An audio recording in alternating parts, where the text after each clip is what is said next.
Hello dear, आपका स्वागत है इस वीडियो के अंदर। तो ये सबसे पहली वीडियो है भाई, कंसेप्ट लेक्चर 1 है रेशियो एंड प्रोपोर्शन टॉपिक का। जो रेशियो एंड प्रोपोर्शन टॉपिक है ये काफ़ी इंपॉर्टेंट है।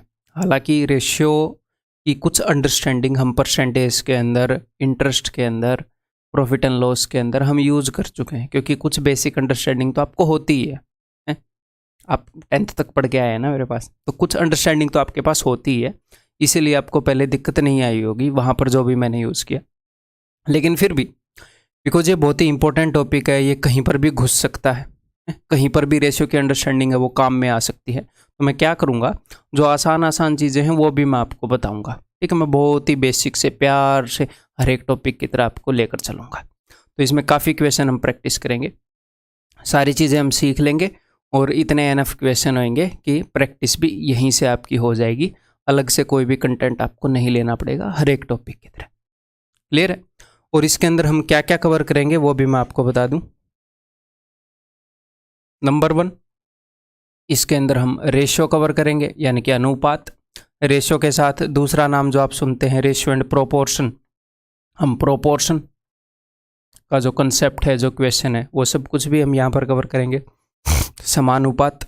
Number 3, problems on ages. Problems on ages का मैं अलग से टॉपिक नहीं बनाऊंगा। क्यों नहीं बनाऊंगा? क्योंकि प्रॉब्लम्स एंड एजेस के 90% क्वेश्चंस के ऊपर यही रेशियो का एक छोटा सा कंसेप्ट अप्लाई हो रहा होता है। ठीक है, तो उस कंसेप्ट के अंदर मैं आपको वो 90% क्वेश्चन करवा दूंगा, और बाकी के जो 10% क्वेश्चन बचे वो मैं आपको रेशियो एंड प्रोपोर्शन के मिसलेनियस क्वेश्चन में करवा दूंगा। तो आपका प्रॉब्लम्स एंड ऑन एजेस वो सारा कवर हो जाएगा। मेरे को जुकाम हो रखा है, मैं वैसे भी नाक को ज़्यादा छेड़ता हूँ, जुकाम के बिना भी नॉर्मली जुकाम रहता है, तो आज पता नहीं हालत ज़्यादा ख़राब है। बट काम हमने जारी रखना होता है, तो आप भी जारी रखो, मैं भी जारी रखता हूँ। और चौथे नंबर पर मैं आपको वेरिएशन जो है वो भी इसी के अंदर करवाऊँगा। तो ये सारी चीज़ें मैं आपको करवा रहा हूँ इसके अंदर, पहले ये, फिर ये, फिर ये, फिर ये, इसी ऑर्डर में। ठीक है, तो मैं अलग से ऐसे वेरिएशन, प्रॉब्लम ऑन एजेस अलग से ऐसे टॉपिक बनाऊंगा नहीं, तो ये मत सोचना कि वो कवर नहीं हुए, वो रेशियो के अंदर कवर हो जाएंगे। ठीक है मेरे भाई, हम 100% सिलेबस कवर कर रहे होंगे। कहीं पर अगर आपको किसी टॉपिक का नाम ना दिखे तो आप समझ लेना वो मैंने किसी टॉपिक के अंदर करवा दिया है? तो ये कंसेप्ट लेक्चर 1 होएगा, इसके अंदर हम बेसिक अंडरस्टैंडिंग के क्वेश्चन करेंगे। तो भले ही आपको क्वेश्चन आसान लगे, मैं बिकॉज 0 से लेकर 100% तक कोई भी गैप नहीं छोड़ना चाह रहा, क्योंकि हर लेवल के स्टूडेंट वीडियो को देखेंगे। तो मैं बहुत ही प्यार से समझाऊंगा, बहुत ही आराम से समझाऊंगा। आपके पास ऑप्शन है इस वीडियो के अंदर, अगर आपको ये ज़्यादा बेसिक लगे तो थोड़ी सी स्पीड आप बढ़ा सकते हो। फर्स्ट टाइम देख रहे हो तो भी थोड़ी सी बढ़ा सकते हो, कोई दिक्कत नहीं है। लेकिन मिस किसी भी वीडियो को मत करना। भले ही मैं आपको वो जानकारी दूँ जो आपके पास ऑलरेडी है, उसको रिवाइज कर लो, उसको मेरे नज़रिए से देखने की कोशिश करो, क्योंकि नज़रिया सब कुछ है, चीज़ें सेम है। मैं आपको जिस नज़रिए से उसे देखना सिखाऊंगा, उससे आप क्वेश्चंस को शॉर्ट वे में कर पाएंगे। Way of looking at things वो डेवलप मैं आपका कर रहा हूँ, है ना। बहुत ही बेसिक वे से तो मैं नहीं करवा रहा, मतलब कि बेसिक क्या मतलब लेंदी वे से तो मैं नहीं करवा रहा, बहुत ही प्रैक्टिकल वे से मैं आपको पढ़ाता हूँ ना। तो वो वे ऑफ सीइंग थिंग्स वो डेवलप आपका करवा रहा हूँ मेनली, है ना। वो आपका इम्प्रूव हो रहा है। अदरवाइज ये कंसेप्ट्स तो मैक्सिमम आपने स्कूल में पढ़े हैं, ऑलमोस्ट 100% आपने स्कूल में पढ़े हैं। ठीक है, तो स्टार्ट करें। चलिए जी, तो सबसे पहले कि भाई व्हाट इज़ रेशियो, रेशियो क्या है, अनुपात क्या है। तो मैंने पहले भी आपको बताया है, it is a way of comparing values. ये अलग अलग संख्याओं को, अलग अलग मानों की तुलना करने का एक तरीका है। Way of comparing values, 3 way mainly हमारे पास वैल्यूज़ को कंपेयर करने के होते हैं। एक तो परसेंटेज और एक फ्रैक्शंस। फ्रैक्शंस के अंदर भी हम रेशियो यूज़ करते हैं हिसाब से, और रेशियोज आप ऐसे बोल सकते हैं, अनुपात। ठीक है, परसेंटेज और फ्रैक्शन तो हम परसेंटेज के अंदर ही कर चुके हैं ना, इन दोनों के हमने आपस में रिलेशन भी की थी, और अब रेशियोज भी हम पहले कर चुके हैं, अब भी हम करने वाले। तो रेशियो जो है 2 अलग अलग वैल्यूज़, 3 अलग अलग वैल्यूज़, 4 अलग अलग वैल्यूज़, कितनी भी वैल्यूज़ हों उनको कंपेयर करने का एक तरीका है। जैसे अगर मैं ये बताऊं कि भैया राम और श्याम, इनकी सैलरी का जो रेशियो हो वो मान लो 3:5 है। तो हम कर क्या रहे हैं, हम मेनली इनकी सैलरी को जस्ट कंपेयर कर रहे हैं कि किसकी सैलरी किससे कितनी गुना है, कितनी ज़्यादा है। जैसे ये भी एक वैल्यूज़ को कंपेयर करने का तरीका है, ये भी एक तरीका है। तो अगर मैं आपको परसेंटेज दूं तो रेशियो पता लग जाते हैं। दो चीज़ों की अगर मैं परसेंटेज में कंपैरिजन बताऊं कि भैया श्याम की जो सैलरी है वो 20% ज़्यादा है, यानी कि इसकी अगर 100 यूनिट है तो इसकी 120 है, तो आपको रेशियो मिल जाता है कि नहीं। अगर मैं बताऊं कि राम की सैलरी श्याम की सैलरी से 3/4 है, तो राम की सैलरी अगर 3/4 है, इसकी सैलरी अगर 1 है तो इसकी 3/4 है, तो इस 4 को ऊपर ले जाओगे 3:4, रेशियो मिल गया। मैंने फ्रैक्शन में बताया। अगर मैं रेशियो में बताऊंगा तो फ्रैक्शन और परसेंटेज भी आप निकाल सकते हो। तो तीनों वैल्यूज़ को कंपेयर करने के तरीके हैं, कोई भी एक मिलेगा तो आप दूसरा निकाल सकते हो। ठीक है, अब हम रेशियो के बारे में बात कर लेते हैं फिर। तो बिकॉज ये वैल्यूज़ को कंपेयर करने का तरीका है, तो ये सिर्फ हमें वैल्यूज़ कंपेयर करके बताता है। अगर राम और श्याम की सैलरी का रेशियो 3:5 है, तो ये नहीं है कि राम की सैलरी 3 रुपये है और श्याम की सैलरी 5 रुपये है। बिल्कुल बेसिक है। हो सकता है इसकी सैलरी 3 रुपये हो, लेकिन हमें पक्का नहीं पता। हो सकता है इसकी सैलरी 30 रुपये हो और इसकी सैलरी 50 रुपये हो, लेकिन हमें पता नहीं, बिकॉज ये भी 3:5 रेशियो में है, ये वैल्यूज़ भी 3:5 रेशियो में है। अगर मैं दोनों को 200 गुणा कर दूं तो 200 3 600 रुपये, 200 5 1000 रुपये। हो सकता है इनकी सैलरी इस रेशियो में हो। इनकी जो भी सैलरीज है उनका रेशियो 3:5 है, तो 3:5 रेशियो तो भाई साहब दुनिया में अनगिनत वैल्यूज़ का होगा। तो हमें एक्चुअल एब्सोल्यूट वैल्यूज़ तो नहीं मिलती, हम जस्ट कंपेयर कर पाते हैं कि श्याम की सैलरी कितने परसेंट ज़्यादा है जी, 2 ज़्यादा है 3 पर, यानी कि 66.66% ज़्यादा है। राम की सैलरी कितने परसेंट कम है भाई साहब, 2 कम है 5 से, यानी कि 40% कम है। राम की सैलरी श्याम की सैलरी का कितना परसेंट है, 3/5 60% है। श्याम की सैलरी राम की सैलरी का कितना परसेंट है, 166.66% है। ये परसेंट आपको समझ में आ रही होंगी क्योंकि पहले हम परसेंटेज कर चुके हैं।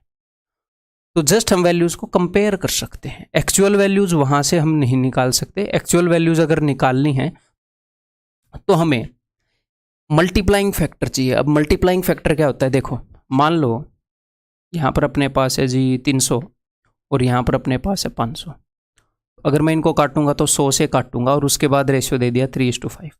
अगर यहाँ पर मेरे पास है 60 और यहाँ पर मेरे पास है 100, मैंने 20 से काटा, 20 3 60, 20 5 100, तो यहाँ पर भी 3:5 रेशियो आया, यहाँ पर भी 3:5 रेशियो आया। आप बोलोगे जी हाँ, लेकिन यहाँ पर जिस चीज़ से मैंने काटा है वो है 20, यानी कि अगर मैं एक्चुअल वैल्यूज़ की तरफ जाना चाहूँ तो मुझे 20 से मल्टीप्लाई करना पड़ेगा। तो एक्चुअल वैल्यूज़ की तरफ पहुँचने के लिए एक्चुअल वैल्यूज़ इस रेशियो की 20 गुना है। एक्चुअल वैल्यूज़ इस रेशियो की 20 गुना है, तो मल्टीप्लाइंग फैक्टर 20 है, 20 गुना एक्चुअल वैल्यूज़ हैं। यहाँ पर जो एक्चुअल वैल्यूज़ थी वो इस रेशियो की 100 गुना है, यहाँ पर मल्टीप्लाइंग फैक्टर 100 गुना है। अगर मैं आपको बता दूँ राम और श्याम की सैलरी का रेशियो 3:5 है और श्याम की सैलरी जो है वो 25 रुपये है, तो आप क्या बोलोगे कि जो एक्चुअल वैल्यू है वो रेशियो से 5 गुना है। मल्टीप्लाइंग फैक्टर मिल गया 5 गुना, तो इसका भी क्या आ जाएगा, 3 5 15, 15 रुपये। इन दोनों का डिफरेंस क्या है, 2 यूनिट, तो 2 × 5 10 यूनिट का डिफरेंस हो जाएगा। तो रेशियो में किसी भी एक यूनिट की जगह अगर आपको एक्चुअल यूनिट पता चल गई तो आपको ये पता लग जाएगा एक्चुअल चीज़ें रेशियो से कितनी गुना हैं, फिर आप कुछ भी निकाल लो। रेशियो में जो चीज़ है उसको उतने ही गुना कर दो, उस चीज़ की जगह पर जो एक्चुअल वैल्यू है वो आ जाएगी। बाकी हम डिटेल में क्वेश्चन के थ्रू समझेंगे। ये बात समझ में आ गई, ये बेसिक सी अंडरस्टैंडिंग है रेशियो की। ठीक है, एक और छोटी सी बात बता दूं,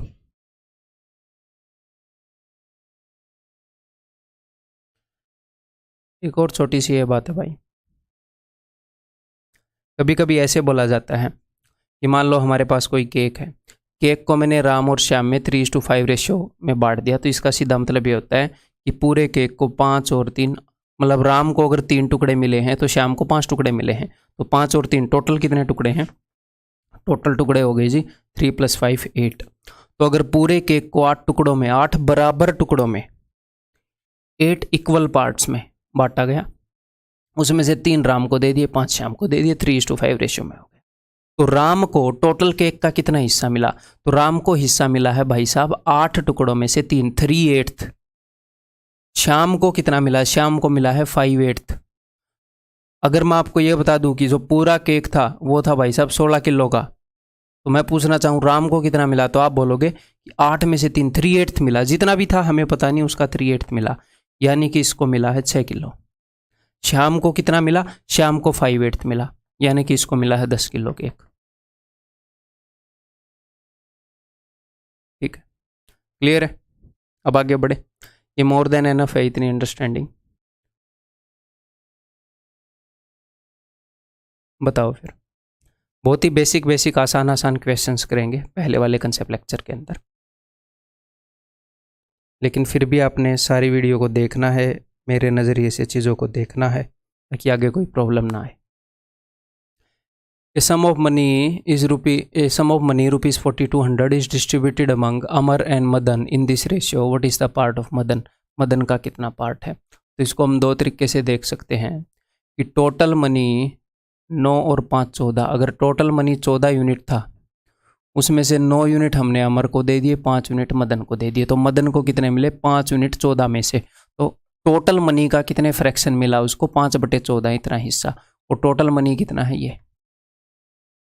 तो 14, ये 42, 5 थी 15, 1500 रुपये मिले। बहुत ही सिंपल, कुछ नया मैं नहीं बता रहा यहाँ पर, ये अंडरस्टैंडिंग आपके पास पहले भी होगी। ठीक है, और दूसरा हम कैसे देख सकते हैं कि टोटल मनी के 14 टुकड़े किए हैं, तो उसमें से 9 टुकड़े इसको दिए, 5 टुकड़े इसको, तो टोटल मनी इतना है, तो यानी कि 14 टुकड़ों की वैल्यू ये है, 14 यूनिट की वैल्यू ये है, तो 1 यूनिट की वैल्यू क्या होगी जी?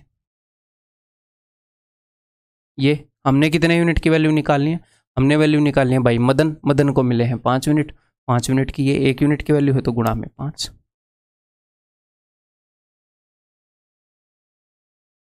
कैलकुलेशन ऑफ कोर्स हमने सेम की है, चीज़ों को हमने अलग अलग नज़रिए से देखा है कि मदन को कितना हिस्सा मिला, और यहाँ पर हमने देखा 5 यूनिट की वैल्यू निकाली है, 1 यूनिट की वैल्यू निकालकर।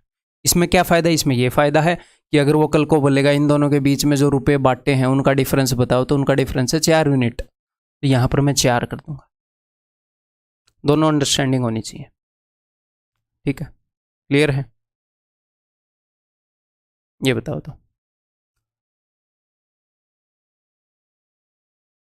ए सम ऑफ रुपीज इतना is distributed among Sunny, Bobby and Dharmendra in ratio 3, 7 and 8 respectively. What is the part of Sunny? Sunny का कितना पार्ट है? तो भैया टोटल मनी को कितने हिस्सों में बांटा गया, इन सबको जोड़ लो, 7 और 3 10 और 8 18, 18 हिस्सों में बांटा गया। उसमें से सन्नी को मिले हैं 3/18, यानी कि 1/6। अब मन ही मन में 1/6 देख सकते हो, आप बोलोगे जी सर, तो 3/18 किसके? इसके। मन ही मन में अगर 1/6 देख सकते हो तो इस क्वेश्चन को 6 को इससे मेंटली डिवाइड कर सकते थे। 6 7 42, 6 3 18, 6 5 30, 735 रुपये। ठीक है, क्लियर है? ये देखो, बताओ, मेंटली बताना है। The ratio of the number of employees in HR department, marketing department and finance department is 2:3:1। ठीक है जी। If the total number of employees in these 3 departments form 60% of the total employees, इन तीनों department के अंदर जो employee है वो टोटल एम्प्लॉइज का 60% है। Okay, what percent of the employees of that company is in HR department? HR department में टोटल का कितने परसेंट है? तो देखो, टोटल का 60% जो एम्प्लॉइज हैं, टोटल का 60% जो एम्प्लॉइज हैं, उनको अगर मैं 3 हिस्सों में बांटता हूं, HR, मार्केटिंग एंड फाइनेंस, तो 2:3:1 ये रेशियो आता है। ठीक है, तो अब हमसे पूछा है what percentage of the employ of that company is in HR? HR में कितने बंदे हैं? तो भाई साहब सिंपल सी बात है ना, इस 60% को इस रेशियो में बांट दो। इस रेशियो में बंदे हैं तो ये परसेंटेज भी इसी रेशियो में बटेगा। अगर मैं आपको रुपए में चीज़ दूं तो रुपए भी ऐसे ही बटेंगे, डॉलर में दूं तो डॉलर भी ऐसे ही बटेंगे। मतलब अगर डिफरेंट चीज़ें हो गई वो बटेंगी तो इसी रेशियो में। तो इसने परसेंटेज में बोल दिया और परसेंटेज में पूछ लिया, तो देख लो 3 और 2 5 और 1 6, यहाँ पर 2/6 होएगा, या फिर 3 और 2 5 और 1 6, 6 यूनिट, 6 यूनिट की वैल्यू है 60%, तो रेशियो से 10 गुना है। तो HR में 20% है टोटल के, इसमें 30% है टोटल के, इसमें 10% है टोटल, 10 गुना है ना, इसमें 10% है टोटल के। क्लियर है? तो यहाँ पर आपको ऐसे टोटल एम्प्लॉय निकालने की जरूरत नहीं है। यहाँ पर आंसर क्या हो जाएगा? HR में टोटल के 20% है, या फिर 60% का 2/6 यहाँ पर था। मेरे को इस वीडियो में तो ज़बरदस्त पसीने आने वाले हैं क्योंकि लाइट चली गई है। मैंने जैसे ही वीडियो रिकॉर्डिंग स्टार्ट करी और एसी को मैंने इन्वर्टर पर नहीं करवाया है। करवा सकते हैं, इतना बड़ा इन्वर्टर रखवा लिया, लेकिन फिर भी कहीं ना कहीं मन में डर रहता है कि बिना एसी के चल जाएगा। अगर ये सारा सिस्टम बंद हो गया और मान लो मैंने 1.5 घंटे बोल दिया, 2 घंटे बोल दिया, वीडियो बना दी और एंड में सब कुछ बंद हो जाए, दिल टूट जाएगा बुरी तरीके से। दोबारा से अगर वीडियो बनानी पड़ेगी तो वो मज़ा नहीं आता जो फ्रेश आता है, जब मैं आपको पहली बार बता रहा हूँ ये चीज़। बोर हो जाऊंगा मैं सेम 1.5 घंटे की चीज़ को दोबारा बोल के। मूवी को दूसरी बार देखते तो वो मज़ा नहीं आता ना, तो मूवी को दूसरी बार बनाने में भी मज़ा नहीं आएगा। ये देखो, the sum of money distributed among A, B and C in the ratio this. If difference of A and B, A और B का डिफरेंस ये है, then what is the share of C? तो एक सम को A, B और C में इस रेशियो में बांट दिया गया। यहाँ पर मैं लिखूंगा नहीं क्योंकि आपको एग्जाम में भी लिखने की जरूरत नहीं है। ए बी और सी में इस रेशियो में बांट दिया, तो इसने क्या बताया है, difference of A and B. तो ए और बी में कितने का डिफरेंस है, तो ए और बी में डिफरेंस है जी 4 यूनिट का, 7 में से 3 गए 4, ए और बी में 4 यूनिट का। 4 यूनिट की वैल्यू इसने बता दी, तो 1 यूनिट की वैल्यू क्या होगी, तो 1 यूनिट की वैल्यू होगी ये रेशियो में जो 4 यूनिट है उसकी वैल्यू बता दी, 1 यूनिट की वैल्यू ये हो जाएगी। हमने निकालना क्या है, हमने निकालना है what is the share of C, C का शेयर कितना है, तो सी का शेयर तो जी 5 यूनिट है, तो गुणा में 5 कर दो, ये सिंपल सी बात है। 19 5 95, 95 100 विल बी द आंसर। ठीक है जी, बहुत ही आसान क्वेश्चन है, ये बताओ।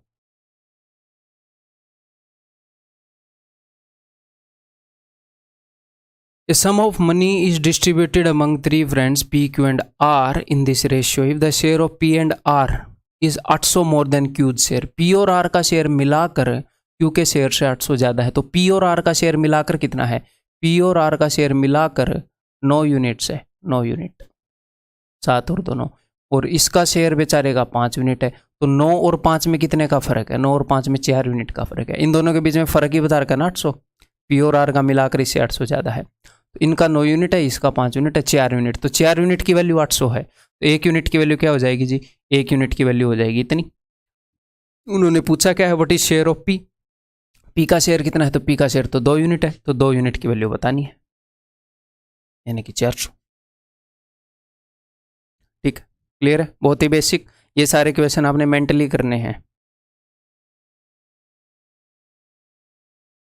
मैं लिख के कर रहा हूं क्योंकि मेरा मैथ्स थोड़ा कमजोर है, आप लोगों को मेंटली करने हैं। ठीक है, 3 numbers are in the ratio 3:4:5. The sum of the largest and the smallest equals the sum of the second largest बोल दो, the sum of the second largest and 52। ये बोल रहे हैं कि 3 नंबर इस रेशियो में है, तो सबसे बड़े वाले का और सबसे छोटे वाले का जो सम है, यानी कि 5 और 3 8 यूनिट, 8 यूनिट है, वो पता है किसके बराबर है, वो बराबर है जो सेकंड लार्जेस्ट वाला नंबर है, यानी कि 4 यूनिट प्लस 52। तो इसका मतलब क्या है, 4 यूनिट में क्या जोड़ू कि 8 यूनिट आ जाए, आप बोलोगे सर 4 यूनिट, यानी कि 52 जो है ये 4 यूनिट की वैल्यू है, 1 यूनिट की वैल्यू, तो रेशियो में अगर 4 यूनिट है तो एक्चुअल में 52, तो 13 गुना हो गया ना, 13 चौके 52, एक्चुअल वैल्यूज 13 गुना है रेशियो से। अब उसने पूछा क्या है, स्मॉलेस्ट नंबर, तो स्मॉलेस्ट नंबर तो 3 है जी, तो 13 3 39, तो smallest number will be option C. ठीक, तो ये क्वेश्चन मैंने इसलिए लिए हैं कि वो बेसिक अंडरस्टैंडिंग को कैसे चेक करता है आपकी को रेशियो के अंदर।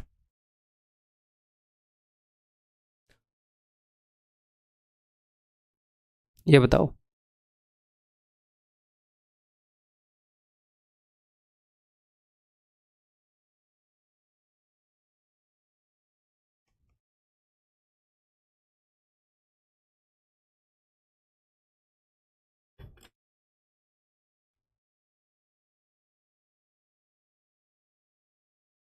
एक 120 students appeared in a test.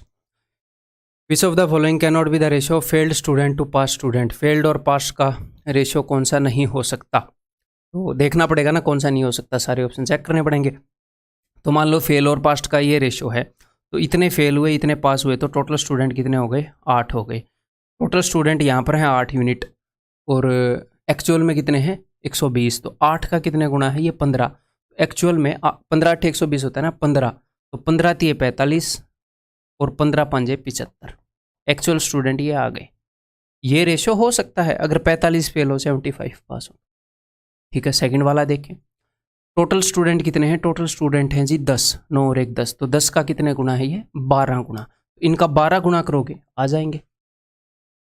ठीक है, ये क्या है? 7 और 5 12, टोटल स्टूडेंट 12 हैं, तो ये कितने गुना है? 10 गुना, तो 50 और 70 आ गए। ठीक है, 11 और 5 16, तो ये 16 का कितने गुना है?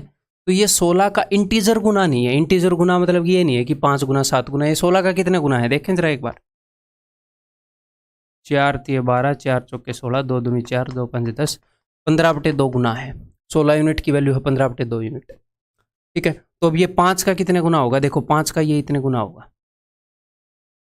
तो इससे क्या होएगा कि ये जो स्टूडेंट है ये क्या आ जाएंगे? ये आ जाएंगे फ्रैक्शन में 75/2, 37.5 स्टूडेंट। तो बंदे तो ऐसे होते नहीं कि भाई 37.5 बंदे हैं, सर तुम्हारी क्लास में कितने बंदे हैं? 38.5 बंदे हैं। बेशक से ऋतिक को एक एक्स्ट्रा अंगूठा था, उसको एज ए एक ही पर्सन काउंट किया जा रहा था ना? तो आपने ऐसे नंबर ऑफ स्टूडेंट नहीं निकालने हैं एग्जैक्टली, आपने सिर्फ ये देखना है कि 5 और 3 8 है, 8 से डिविजिबल हो रहा है जी, हो रहा है, इसका मतलब फ्रैक्शन में नहीं आएंगे स्टूडेंट, ये हो सकता है, इसका मतलब ये उत्तर नहीं है। 9 और 1 10, 10 का ये मल्टीपल है, तो ये ऑप्शन भी हो सकता है। 7 और 5 12, 12 का ये मल्टीपल है, तो ये भी आंसर मतलब कि इस अनुपात में भी हो सकते हैं बंदे। 11 और 5 16, 16 का तो ये फ्रैक्शन में है, तो this will be your answer. ये आंसर है, इस रेशियो में वो नहीं बढ़ सकते। क्लियर है? ठीक है, फिर मैंने ये इतने डिटेल में क्यों समझाया? ये मैंने इतने डिटेल में इसलिए समझाया है कि कभी कभी एग्जामिनर जो है ना वो ज़्यादा शाना भी बन जाता है। वो यहाँ पर 5 और 11 इस फॉर्म में रेशियो ना दे के इवन नंबर की फॉर्म में भी दे सकता है। मैं क्या बोलना चाह रहा हूँ, मान लो यहाँ पर उसने रेशियो दे दिया, मान लो यहाँ पर 5 की बजाय 10 आ जाता। मैं डायरेक्ट पॉइंट ही समझा देता हूँ, 5 की बजाय मतलब 16 का ये फ्रैक्शन में मल्टीपल है, ठीक है जी, लेकिन यहाँ पर मैंने 10 और 22 दे दिया, 10 और 22 दे दिया, तो फिर क्या होएगा? मान लो नीचे वाले नंबर का मल्टीपल हो, लेकिन उसने नंबर इस तरीके से सेट कर रखे हो कि कटता हो, इसलिए बेसिक अंडरस्टैंडिंग भी होनी चाहिए। ठीक है, जब ये डायरेक्ट मल्टीपल आ रहा है तो वो उत्तर हो ही सकता है, पास और फेल तो इस रेशियो में बट ही सकते हैं। लेकिन जब ये फ्रैक्शन में आ रहा है, मान लो एक ही है जो फ्रैक्शन में आ रहा है, तो उत्तर मान लो 2 है जो फ्रैक्शन में आ रहे हैं, तो हो सकता है एक में ज़्यादा दिमाग लगा रखा उसने, इसे कर रखा। ठीक है, ये बताओ। If a box contain 1 dozen mirror, 1 dozen mirror का मतलब कितना है भाई? 12 शीशे हैं total. Has slipped and some mirrors broken. Which of the following cannot be the ratio of broken mirrors to unbroken mirror? broken और unbroken का ratio कौन सा नहीं हो सकता? देखो कि 12 मिरर टूटे, या फिर आप ये बोलो कि 12 मिरर्स को इस रेशियो में बांट सकते हैं क्या? 3 और 1 4, तो टोटल मिरर्स को 4 रिप्रेजेंट कर रहा है, 4 3 है 12, ये तो आंसर नहीं होगा। 7 और 5 12, 12 का ये मल्टीपल है, तो ये तो आंसर नहीं होएगा, इस रेशियो में हो सकते हैं। 2 और 3 5, 5 इसको डिवाइड कर सकता है? नहीं, तो this is the answer.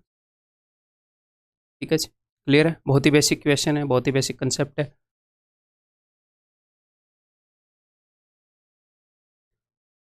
We have to divide sum of rupees 13,950 among 3 persons A, B and C in such a way that B must get the double of A share.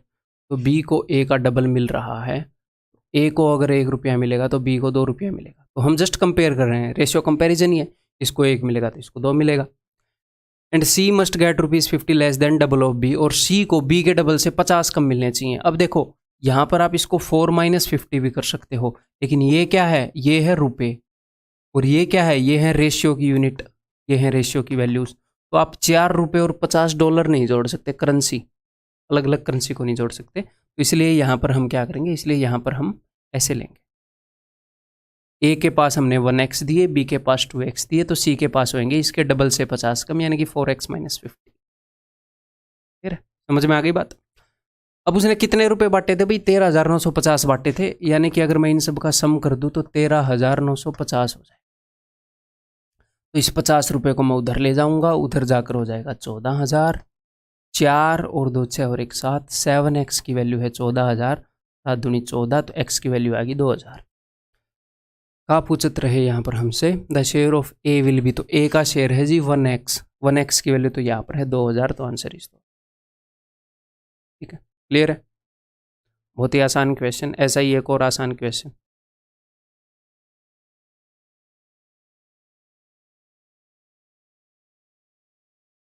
मन ही मन में करो एक बार इसको, मन ही मन में। आप जब इन क्वेश्चंस को मेंटली करेंगे तो ये नहीं है कि एग्जाम में आपने पेन नोटबुक नहीं यूज़ करना, ऑफ कोर्स वहाँ पर हम यूज़ कर रहे होंगे, लेकिन जब आप मेंटली ज़्यादातर क्वेश्चंस को करने की कोशिश करेंगे तो उससे फ़ायदा क्या होगा, आप अगर क्वेश्चन 5 स्टेप्स में होता है तो आप करोगे 5 ही स्टेप्स, आप स्टेप्स को स्किप नहीं कर सकते। कई बार ये बोलते हैं ना स्टेप्स को स्किप नहीं कर सकते। आप लिखोगे 3 स्टेप और आप मेंटली कर जाओगे 2 स्टेप्स को। होएगा क्या, लिखने में टाइम वेस्ट होता है ना, सोचने में तो दिमाग बहुत तेज सोचता है। अगर मैं बोलूँ 3 + 2 कितना होता है, आप लिख के बताओ तो बताओ कितना टाइम लग रहा है। 3 + 2 = 5। अब मैं बोलूँ 3 + 2 5, इसमें ज़्यादा टाइम लगा। तो आप कभी भी स्टेप्स को स्किप नहीं कर पाओगे। आपको क्या लग रहा है, मतलब स्टेप स्किप कर जाएंगे? कैसे स्किप कर जाएंगे भाई, बिना मतलब कि स्टेप के आप आगे कैसे पहुंच जाओगे? जब हम फास्ट कर रहे होते हैं तो हम कुछ स्टेप्स को मेंटली कर देते हैं। जितने ज़्यादा स्टेप्स को मेंटली कर पाएंगे उतना ही फास्ट हो जाएगा।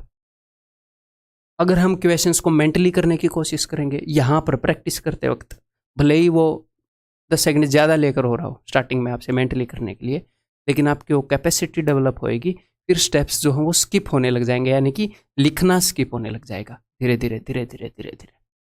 कम लिखोगे यानी कि तेज आएगा उत्तर, यही है। अब बंदे क्या करते हैं, सब कुछ लिख रहे होते हैं, वो मेंटली नहीं कर पाते हैं, वो लिखते हैं, लिखने का सहारा लेते हैं, इसलिए टाइम लगता है उनको।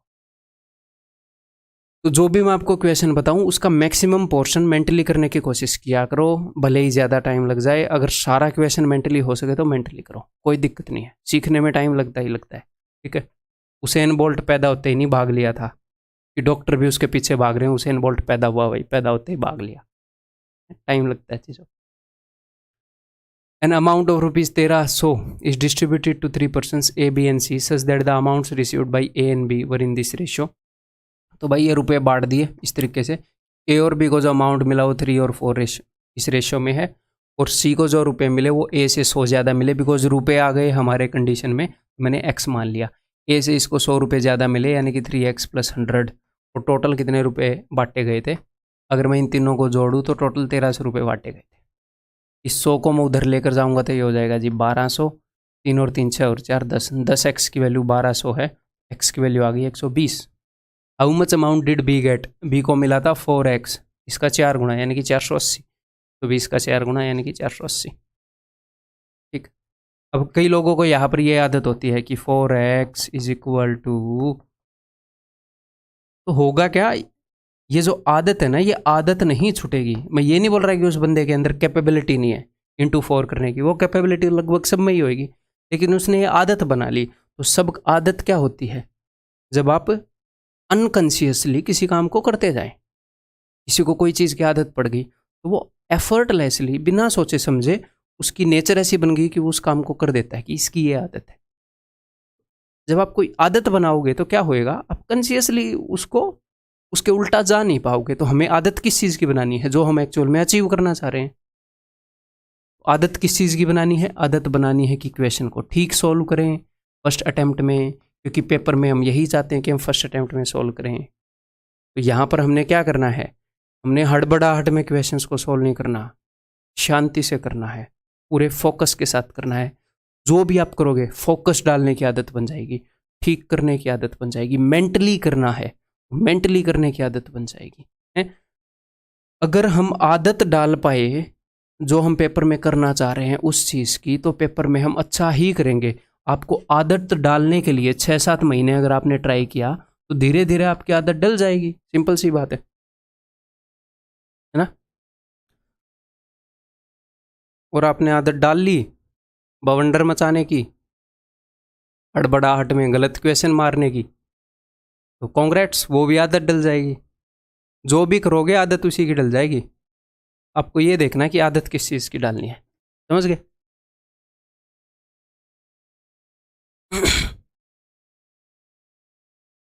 3 numbers are in ratio 2:3:4 if the sum of their squares is equal to this then the numbers are। Question बहुत ही इजी है, लेकिन स्टूडेंट इसमें एक छोटी सी गलती करते हैं, सीधी मैं वो गलती ही बता दूं। अगर 3 नंबर्स इस रेशियो में हैं तो ये वाला हो गया 2x 3x 4x। वो इनको 2x 3x 4x मानने के बजाय डायरेक्टली क्या कर देते हैं, इनके स्क्वायर्स का ये सम है, तो 2 का स्क्वायर है 4 यूनिट, 3 का स्क्वायर है 9 यूनिट और 4 का स्क्वायर हो जाएगा 16 यूनिट, और वो इसको कंपेयर कर देते हैं इससे। ठीक है, 9 और 4 13 और 16 कितना हो गया 29। तो ये बोलते हैं कि 1 यूनिट की वैल्यू आ गई ये। ठीक है, 29 से अगर मैं इसको काटूँ तो ये जाएगा 6 पर, और ये बच जाएगा 6 और 5 11, 29 चौके 64। फिर उनको लगता है कि जो रेशियो जो है वो 64 गुना है। यदि इनके दो संख्याओं को ज्ञात कीजिए तो वो 64 को मल्टीप्लाई करते हैं और वो ऑप्शन डी को मार्क करते हैं। ये एक सिली मिस्टेक है, कई बार जनरली करते हैं, अदरवाइज ये क्वेश्चन बहुत ही ईजी है। तो जब भी वो आपको ये बोले ना, जब भी वो आपको प्रोडक्ट करने को बोले, जब भी वो आपको गुणा करने को बोले रेशियोज के अंदर, यहाँ पर स्क्वायर, स्क्वायर क्या है, दो नंबर्स का प्रोडक्ट है, एक नंबर इंटू वही नंबर, तो आपको x मान लेना है मेरे भाई। ठीक है, x मान लो, ताकि 2x का जो स्क्वायर है वो होएगा 4x स्क्वायर, और 3x का स्क्वायर 9x स्क्वायर, और 4x का स्क्वायर 16x स्क्वायर, जो कि इक्वल है 1856 के। तो यहाँ पर जो वैल्यू आएगी वो x स्क्वायर की आएगी, ना कि x की ना। x की वैल्यू क्या आ जाएगी 8, ये x स्क्वायर की वैल्यू है तो x की वैल्यू आ जाएगी 8। एक्चुअल वैल्यूज क्या है, 8 दूनी 16, 8 3 24, 8 चौके 32, ऑप्शन। ठीक है, तो जब भी रेशियोज की गुणा भाग हो तो ऐसे x मान लिया करो, नहीं तो आप गड़बड़ी करने के चांसेस बढ़ जाते हैं। बाकी धीरे धीरे अंडरस्टैंडिंग मैं ऐसी बना दूंगा कि कोई भी गड़बड़ी के चांसेस होंगे ही नहीं। The product of two positive integers is this, तो उसने प्रोडक्ट की बात की है तो एक नंबर मैंने मान लिया 9x, दूसरा मैंने मान लिया 7x, तो 9x into 7x is equal to 1575। तो काटते हैं, x की वैल्यू निकालते हैं। 9 1 कम 9, 9 7 63, 9 5 45, 7 से जाएगा 25 पर, तो x square x into x is equal to 25, therefore x is equal to 5। x की वैल्यू आपको मिल गई। The smaller integer is what, तो स्मॉलर इंटीजर ये वाला है, तो 7 5 35, दैट इज ऑप्शन। क्लियर है जी?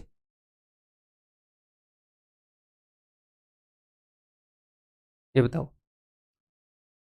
If A number is divided by the other number the division is 3:5। जब एक नंबर को दूसरे नंबर से डिवाइड किया जाए, तो यानी कि एक नंबर को दूसरे नंबर से डिवाइड किया गया तो 3/5 आया। इसका मतलब क्या है, इसका मतलब है जैसे मान लो मैं 20 को डिवाइड करूँ 25 से, तो 5 चौके 20, 5 5 25, यानी कि एक हिसाब से इनका रेशियो आ गया 20 और 25 का है। तो ये दो नंबर्स का रेशियो है, अगर एक नंबर 3 है तो दूसरा नंबर 5 है। ठीक है, इफ़ देयर डिफरेंस इज 28, तो अगर ये दो नंबर्स का रेशियो है तो इनका डिफरेंस क्या है, 2 यूनिट है, और 2 यूनिट की वैल्यू कितनी बता रहे हैं, 2 यूनिट की वैल्यू बता रहे हैं 28 यूनिट, यानी कि 14 गुना है एक्चुअल चीज़ है रेशियो से। क्या पूछ रहे हैं, what is the bigger number, तो बिगर नंबर ये वाला है, एक्चुअल चीज़ है 14 गुना है, तो 14 5 70, तो bigger number is 70, option C. ये सारे क्वेश्चन, मोस्टली क्वेश्चन मेंटली आपको करने चाहिए थे, बहुत कम लिख के। ये तो मेंटली हो गया, जैसे इसमें हो सकता है काटने के लिए आप लिख लो, इसमें काटने के लिए आप लिख लो, लेकिन बहुत कम लिख के आपको करना है। ठीक है, ये भी करो।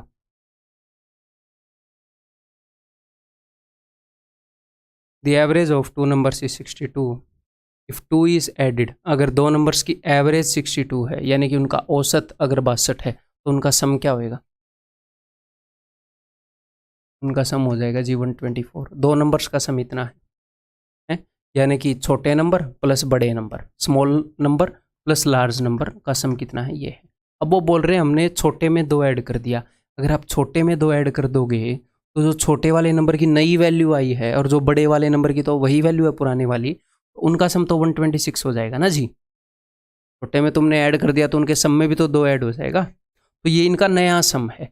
तो जब छोटे में 2 ऐड किया तो उनका रेशो ये हो गया, तो उनका नया सम ये है। इसको 1:2 रेशो में तोड़ो, तो 2 और 1 3, 3 यूनिट की ये वैल्यू है ना, 3 यूनिट की ये वैल्यू है, तो 3 चौके 12, 3 दूनी 6, एक्चुअल वैल्यूज़ 42 गुना है।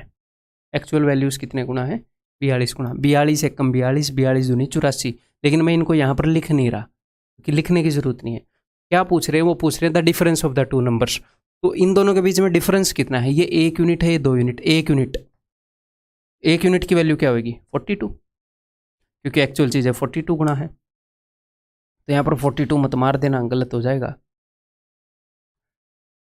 तो जब छोटे वाले के अंदर 2 जोड़ा तो नया रेशियो आया 1:2, तब उनके बीच में 42 का गैप था। आप ऐसे देखो, यहाँ पर नंबर है छोटे वाला स्मॉलर, यहाँ पर नंबर है बड़े वाला लार्जर। जब इसके अंदर 2 जोड़ा तो इनके बीच में 42 का गैप है। एक्चुअल में कितने का गैप होगा? एक्चुअल जो छोटा और लार्ज है, 2 और ज़्यादा का गैप होगा, 44 का गैप होगा। मैं ये नहीं चाह रहा कि आप एक्चुअल नंबर निकालो यहाँ से, इतनी समझ होनी चाहिए। जब इसमें 2 जोड़ दिया था तब ये एक नई जगह पर पहुंच गया था, तो उसमें और इसमें 42 का गैप था। ये एक्चुअल में तो 2 स्टेप पीछे है, तो 44 का गैप। अगर आपको एक्चुअल नंबर निकालने तो आपको पता है 2 और 3, इसका 42 टाइम्स है, तो ये 42 है, ये 84 है।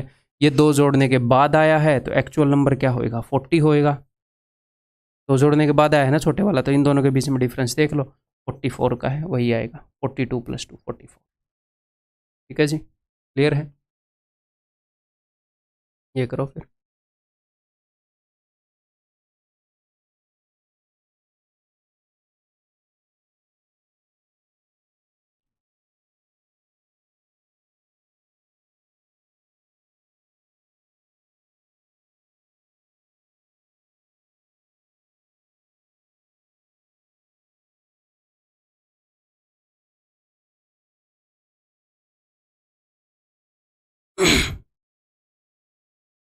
The incomes of A, B and C are in ratio this and their expenses are in this ratio and saving is this। तो ये बेसिक सी बात तो आपको पता होगी ना कि income is equal to expenditure plus saving. अगर एक बंदा कुछ रुपए कमा कर लाता है तो उनमें से एक हिस्से को वो खर्च कर देता है, एक्सपेंसेस हैं उसके, और एक हिस्से को वो सेव कर लेता है। ये सिंपल सी बात है, क्लियर है? तो expenses plus saving is equal to income, या फिर इनकम में से अगर मैं एक्सपेंसेस घटाऊं तो सेविंग आएगी, इनकम में से अगर मैं सेविंग घटाऊं तो एक्सपेंसेस आएंगे। ये बिल्कुल बेसिक अंडरस्टैंडिंग है, इसके लिए आपको कोई कोर्स ज्वाइन करने की ज़रूरत नहीं है, बिल्कुल, है ना? पता है ना, आपके घर में भी ऐसा ही होता है, कुछ रुपए कमाते हो उसमें से खर्च कर देते हो तो बाकी की सेविंग है। तो the income of A, B and C are in ratio this. तो ए, बी और सी की इनकम्स, तो यहाँ पर फॉर्मेट भी देख लो कि मैं क्वेश्चंस को कैसे लिखकर सोल्व कर रहा हूँ। ये मैं फॉर्मेट भी इजी बनाता हूँ आप लोगों के लिए, ताकि आप उसकी आदत डालो तो इजीली क्वेश्चन को कर पाओ। तो ये इनकम है 3:7:4, और ये एक्सपेंस है। इनमें मैं थोड़ा सा गैप करता हूँ, क्योंकि जब एक्चुअल इनकम लिखनी पड़ेगी तो क्या होएगा, थोड़ा सा गैप चाहिए। कई बंदे ऐसे लिख देते हैं, कई स्टूडेंट ऐसे ऐसे मतलब इतने गंदे तरीके से लिखेंगे, उनको नए से लिखना पड़ेगा। थोड़ा सा गैप दे दिया करो इस तरह के क्वेश्चन के अंदर, क्योंकि एक्चुअल चीज़ें लिखनी पड़ जाती हैं इनके अंदर। And the expenses are in ratio 4:3:5। तो एक्सपेंसेस इस रेशियो में है, क्योंकि मैं ये सोचता हूँ मेरे पास तो बोर्ड है, मैं इरेजर से इरेज कर देता हूँ, आपके पास पेन और रफ नोटबुक होगी एग्जाम में, तो वहाँ पर आप क्या करोगे उसके अकॉर्डिंग मैं आपको टीच कर रहा होता हूँ। तो अगर इनकम में से एक्सपेंस को मैं घटा दूँ तो यहाँ पर सेविंग बचेंगे। ठीक है, एक और बात, ये नहीं है कि 3 में से 4 घटा के 1 लिख दोगे। इनकम्स का रेशियो है, इनकम का मल्टीप्लाइंग फैक्टर क्या होगा मुझे पता नहीं, तो इनकम होएंगी 3x, 7x and 4x। Expense का मल्टीप्लाइंग फैक्टर अलग होएगा भाई, ये अलग, ये एक्सपेंस का रेशियो है, ये अलग रेशियो लिया गया है, ये अलग रेशियो लिया गया है। तो यहाँ पर 4y, 3y, 5y, तो आप कभी भी इनको आपस में ऐड या सब्ट्रैक्ट नहीं कर सकते जब तक कि इनके मल्टीप्लाइंग फैक्टर या फिर जो भी इनके बीच में कंडीशन है वो आप सेटिस्फाई ना कर दें। तो ये बात समझ में आ गई? यहाँ पर मल्टीप्लाइंग फैक्टर अलग है, यहाँ पर मल्टीप्लाइंग फैक्टर अलग है, ये एक रेशियो है, ये एक रेशियो है।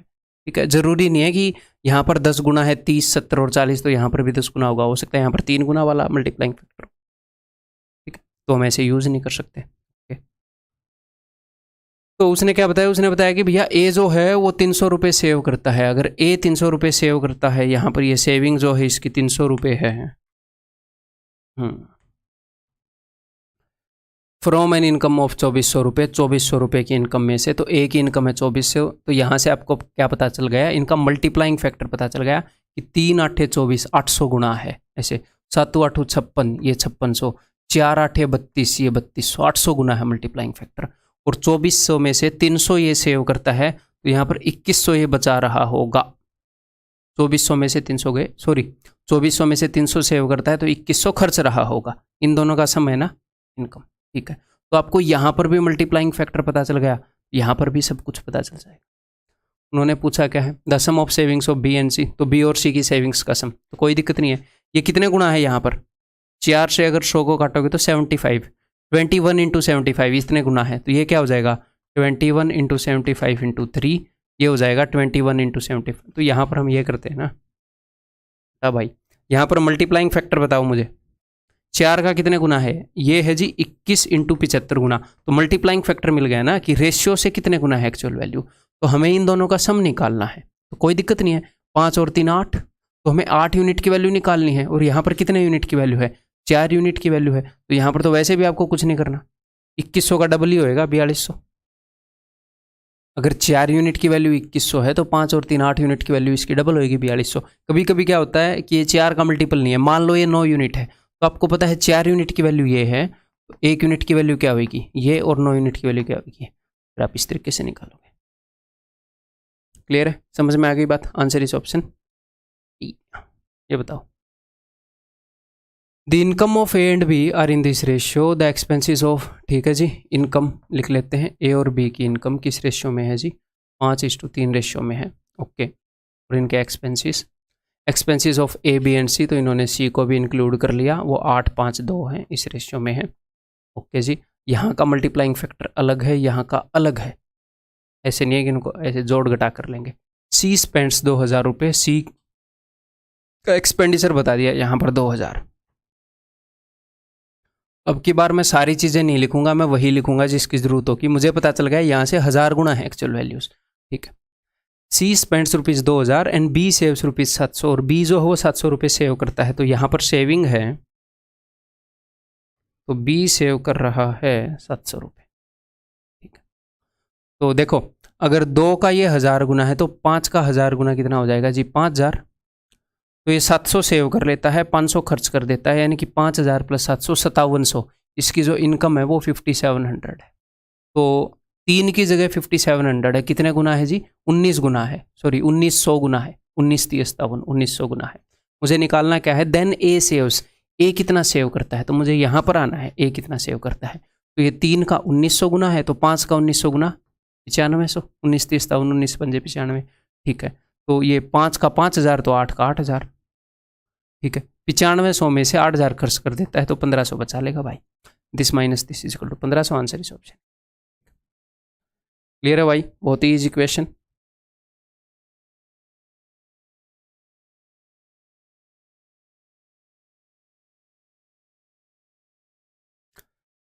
The sum of ages of a father and his son is 100 years now. आज एक पापा और उसके बेटे की उम्र का समय 100, दोनों ने मिलकर सेंचुरी मार दी, पार्टनरशिप सेंचुरी की कर ली। 5 years ago there edges were in the ratio 2:1। तो देखो, आज इनकी एजेस का सम अगर 100 है, तो 5 साल पहले पापा जो है वो आज से 5 साल जवान होंगे। 5 साल पहले फादर की उम्र कितनी होगी आज से, 5 साल कम, और बेटे की उम्र कितनी होगी, 5 साल कम। आज अगर इनकी दोनों की एजेस का सम 100 है, तो 5 साल पहले दोनों की एजेस का सम 5 कम नहीं होएगा, 10 कम होएगा। 5 फादर की उम्र भी कम होएगी और 5 सन की उम्र भी कम होएगी। तो 100 - 10 = 90। तो 5 साल पहले दोनों की एजेस का सम होएगा 90। 5 साल फादर की कम होएगी, 5 साल सन की कम होएगी ना। तो 5 साल पहले इनका सम ये है, और इनका रेशो 2:1 है। तो इस 90 को अगर मैं 2:1 रेशो में बांटूंगा, तो 2 और 1 3, 3 का 30 गुना है, तो 30 दूनी 60, 30 से कम 30, 60 and 30। ये 5 साल पहले की बात है। The ratio of ages of father and son after 10 years will be, 10 साल बाद कितने होंगे, ये 5 साल पहले की बात है। अगर आप आज की उम्र निकालना चाह रहे हो तो इनमें 5 जोड़ दो, ये 5 साल पहले की बात है, तो आप 5 जोड़ दो। लेकिन हमने निकालनी है 10 साल और बाद की, आज से भी 10 साल बाद की, तो क्यों ना मैं डायरेक्टली 15 जोड़ दूँ, 2 स्टेप में क्यों करूँ ना। मैं पहले आज की निकालूँ फिर 10 जोड़ूँ, क्यों, ज़्यादा टाइम आपके पास। 75 and 45, 15 × 5 = 75, 15 × 3 = 45, 5:3 is the answer, option है, ठीक है।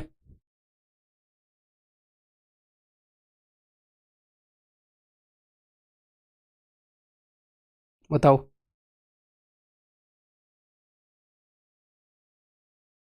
What is the share of, original share of C. अब मेंटली भी कर सकते हो इस क्वेश्चन को, मेंटली करने की कोशिश करो। मैं पानी पी लूँ तब तक, मेंटली लिखना नहीं है पेन उठा के कुछ भी।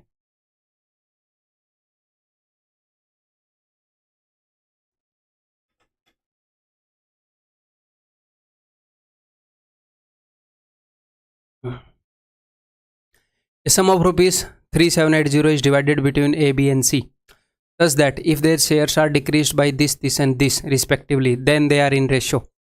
देखो ये रुपए बांट दिए 3 लोगों में, बांट दिए, फिर क्या किया, फिर उनसे रुपए छीन भी लिए। अगर उनके शेयर को इतना इतना घटा दें तो आप ये मान लो उनसे रुपए ले लिए कि भाई तू 130 दे दे मुझे, दूसरे को बोला भाई 150 दे दे, अगले को बोला भाई 200 रुपये निकाल, तो उनका शेयर कम हो गया, तो उनके पास इस रेशियो में मनी है। तो आप क्या करो, आपने एक्चुअल में इतने रुपए थोड़ी बांटे, फिर आपने स्टार्टिंग में तो इतने रुपए बांटे, फिर उनसे रुपए ले भी लिए। अब एक्चुअल में उन तीनों लोगों के पास कितने रुपए हैं, हमने कितने रुपए ले लिए हैं, 150, 15 और 13 कितना होता है 28, 280, 280 और 200 480, टोटल हमने 480 रुपये छीन लिए उनसे। अभी उनके पास 3780 रुपये नहीं है, बल्कि उनके पास 3300 रुपये हैं, छीनने के बाद की मैं बात कर रहा हूँ। इन तीनों बेचारों के पास 3300 रुपये हैं और वो इस रेशियो में है। तो 5 और 4 9 और 2 11, 11 का कितने गुना है, ये 11 का 11 3 33, 300 गुना है। 11 यूनिट की वैल्यू है 300, तो एक्चुअल वैल्यू 300 गुना है रेशियो से। अब इन्होंने क्या पूछा है, what is the original share of C, तो सी का ओरिजिनल शेयर, तो सी के पास 4 यूनिट रुपए हैं और एक्चुअल चीज़ें हैं 300 गुना, तो 4 × 300 1200, तो सी के पास 1200 रुपये हैं, लेकिन कब हैं, जब इससे छीन लिए गए। If their shares are decrease, अगर उनके शेयर घटा दिए जाएं, घटाए नहीं है वो वैसे ही मन मन में बात कर रहा है, अगर घटा दिए जाएं तो घटाने के बाद 1200 रुपये हैं, तो कितने घटाने की बात हो रही थी, 200 घटाने की बात हो रही थी सी में से, तो 1200 और 200 1400, एक्चुअल शेयर जो सी का है वो 1400 रुपये, इतना भाई साहब 1400, ठीक है। नेक्स्ट, रेस ने कमाल कर दिया।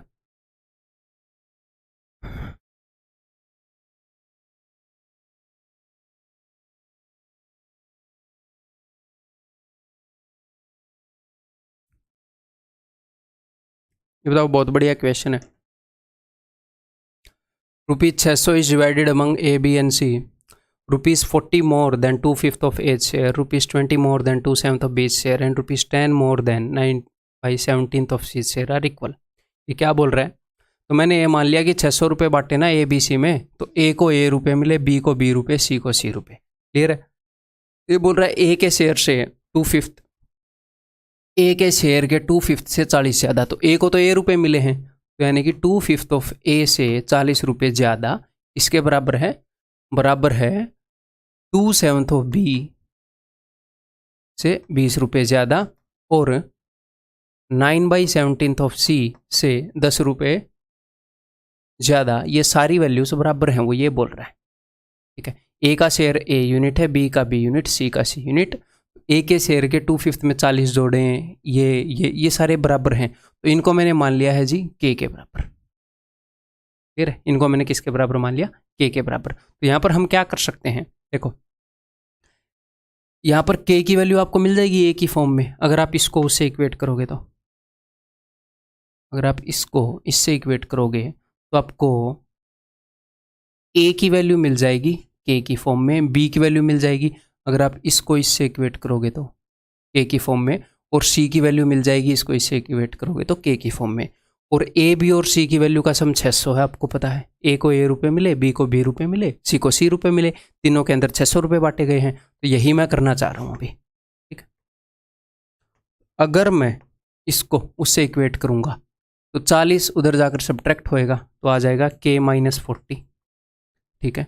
और 2/5 उधर जाकर 5/2 हो जाएगा, तो गुणा में 5/2 प्लस, अगर मैं इसको, ये a की वैल्यू है, ये किसकी वैल्यू है जी, a की वैल्यू, ये k की फॉर्म में है, तो सारी वैल्यूज k की फॉर्म में आ जाएंगी, तो k की वैल्यू हमें पता लग जाएगी, फिर हम सब कुछ, मैं कुछ भी निकाल सकता हूँ फिर a b c इक्वेट करके, ठीक है।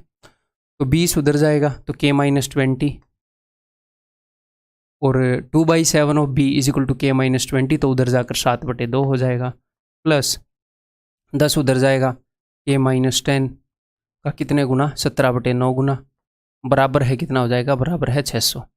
ये 600 मैंने यहाँ पर यूज़ कर लिया, क्लियर है, बराबर है 600। तो चलिए जी इसको सोल्व करते हैं। तो हमें एक प्रॉब्लम क्या कर रहा है, हमें प्रॉब्लम कर रही है फ्रैक्शंस, 5/2, 7/2, 17/9, तो मैं क्या करूँ, इन सबको 18 गुना कर दूँ, बिकॉज नीचे 2 है और नीचे 9 है, तो सबको 18 गुना कर दूँ। हम करने को फ्रैक्शन में भी डील कर सकते हैं, लेकिन 18 गुना भी कर सकते हैं, कौन रोक सकता है, मैं कोई नहीं। तो मैं सबको 18 गुना कर रहा हूँ दोनों तरफ, ठीक है। तो थोड़ा सा मेंटली सोल्व करेंगे, ठीक है। अगर मैं इसको 18 गुना करूँगा तो 2 नी में 18, यहाँ पर 9 आएगा, 9 5 45, 45 को अगर मैं अंदर गुना कर दूँ तो ये हो जाएगा 45 के चलो करना ही पड़ेगा फिर तो यार, 45 × 40, तो 45 90, ये हो जाएगा 1800। 45 × 4 करना है तो 45 का डबल 90, 90 का डबल 180, 1800 प्लस मैं इंटू 18 कर रहा हूँ सबको, ठीक है। तो 2 नी में 18, 9 9 7 63, तो ये हो जाएगा 63 के, और 63 दूनी, ठीक है। इंटू 18 कर रखा है तो 9 दूनी 18, 17 दूनी 34, तो प्लस 34 के माइनस 340 इस इक्वल टू इधर भी 18 गुना किया, 18 × 108, 10800, ठीक है।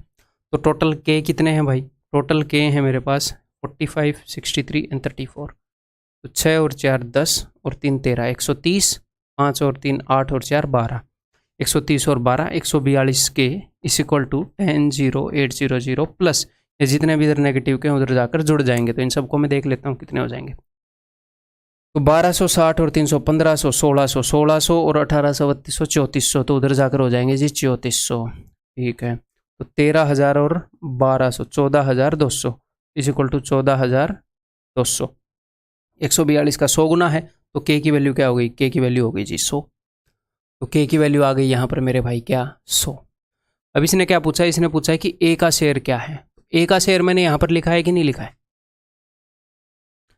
ये ए का शेयर है, ये बी का शेयर है, ये सी का शेयर है, इनके शेयर ही लिखे थे मैंने यहाँ पर, ठीक है।